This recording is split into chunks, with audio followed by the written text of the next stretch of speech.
Hey everybody, so today I'm going to be showing you guys a quick tutorial on how to record gameplay on Xplit, the software. So essentially, just to start off, I'm using the Xplit broadcaster. So if you go to xsplit.com, you will see two softwares. You will see broadcaster and gamecaster. And I'm using the broadcaster right now because it's essentially good for both streaming and already recording locally. So I'm going to focus more on this tutorial on recording locally as opposed to streaming. So this is more on, okay, if you want to, just record the gameplay that you have while you're playing. So if you have a really good moment, you have it captured and stuff. So, or if you do want to, post something on YouTube and you want your face to be there and you want, to set up a whole thing, Xplit is a good software to use for that. So I'm going to start off with essentially what you need to do first. So first you have to add a screen capture or a game capture. So screen capture,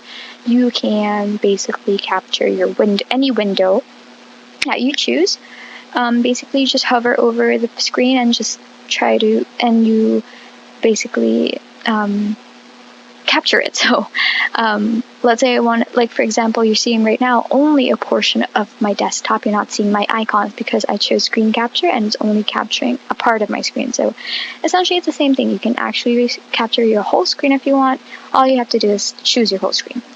Another thing is game capture, which is, of course, if you're going to play a game, this is the best thing you can use. So it'll auto detect most games that you want to play or that are open. So I'm going to do that right now so you can see. I'm going to open Overwatch and play. And once it's open in the background right now. So what I'm going to do is click. Sorry if it's a little bit confusing. The software is actually is what I'm recording right now. So it's going to look a little bit like the infinity mirror kind of effect. But essentially all you have to do is focus on this little box over here. So I'm going to add a game capture, and you can see it automatically detected Overwatch. So I'm going to add that.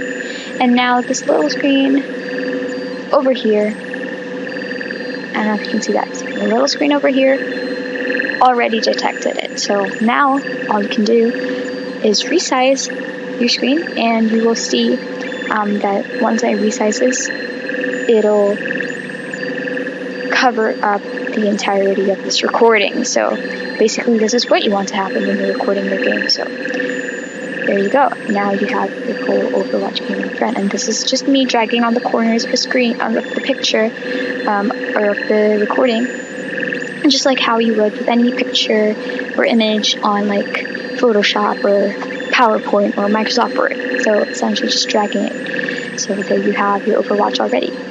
And once you've had Overwatch or your game or whatever it is, you can quickly add a device. Say for video, if you want a face cam, I use a Sparkle Cam software for my webcams. You can just click add, or if you have an audio, you can click, for me I'm using a headset, you can click headset microphone. So it'll be automatically added here. As you can see, this one's already here. That's what I'm using right now. And everything's going to be set. And all you have to do is rearrange everything accordingly. Oops, sorry, I accidentally moved that. All you have to do is rearrange everything accordingly. So if you want the Overwatch game to be highlighted, to make it bigger, and just resize it.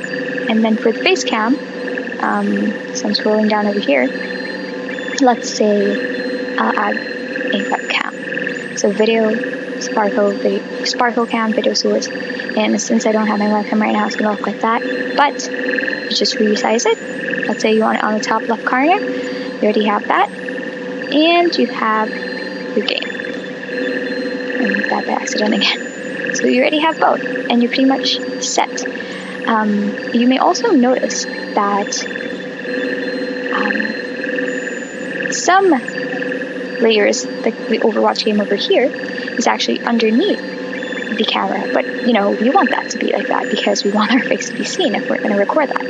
But what if, Overwatch is over? All you have to do is rearrange it on the scene here below, where my mouse is, and click and hold and just drag it. So whatever is on the top is basically your top layer, and whatever is on the bottom is what will appear on the bottom layer. So essentially you just rearrange it to your liking. You can also add text web page or a media file. So if you have images or videos you want to add that's constantly going or constantly there throughout your recording, you can add that. So for example, I have a picture over here.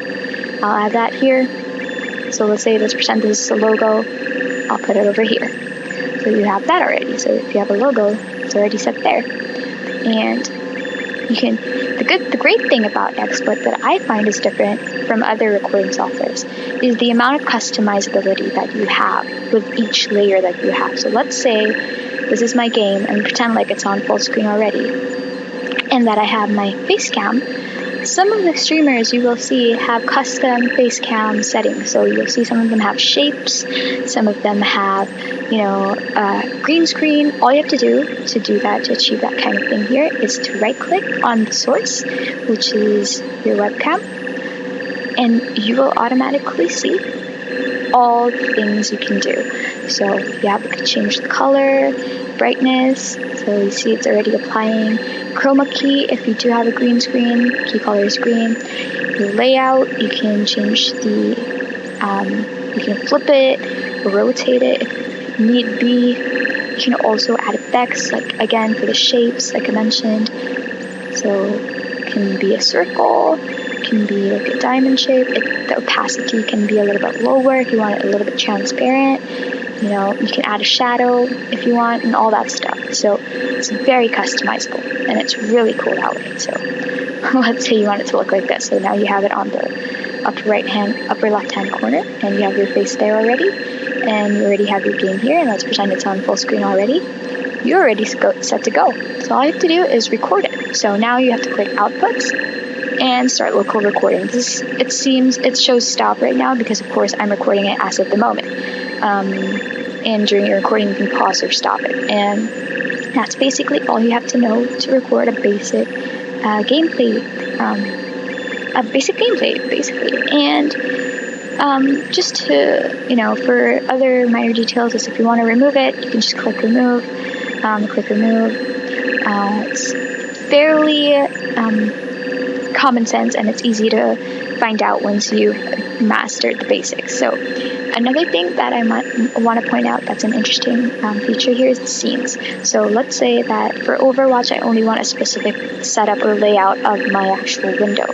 So let's say I don't want a face cam for this other game that I'm going to play. I don't have to keep checking and unchecking things. What I can do is set up another complete scene, especially if I'm going to be using this again and again, so that I can just quickly change scenes, change setups or layouts of my gameplay or whatever setup that I have for the recording without having to manually rearrange everything here. So that's a cool feature as well. And if it's during the same broadcast or same recording that you have, let's say you have a commercial or something that you want to add, you can actually put it in a whole nother scene without having to rearrange and have some stuff disappear and you have to manually unclick it because you already have a scene here. So that's another really cool thing. And there are a lot of other features here. So there's like stream, you can add a stream, you can add widgets. So you can see here there's Facebook Live comments display if you're streaming. You can have an image slideshow. You can even have a Skype video set there if you have like an interview or whatever. So there are a lot. You can even have a whiteboard. So it's a lot of really cool things. So what I just showed you guys is the basic overview of what you can essentially do to have this basic setup for a gameplay that you have. If you would just want to be able to stream a simple game without fancy graphics or whatever, you're already set with this. So I hope that helped, and I hope that if I did cover most of the basic things. If you do have questions, please feel free to comment down below. And if you think that I may have missed out on other things, please don't hesitate to at least comment it, and I will try to answer all your questions or any concerns that you may have. And I do want to try to get into more detail in this if you guys are more interested in getting into the details. But for now, I hope this helped, and I hope you guys have fun in your future recordings and streams. So that's it. Bye.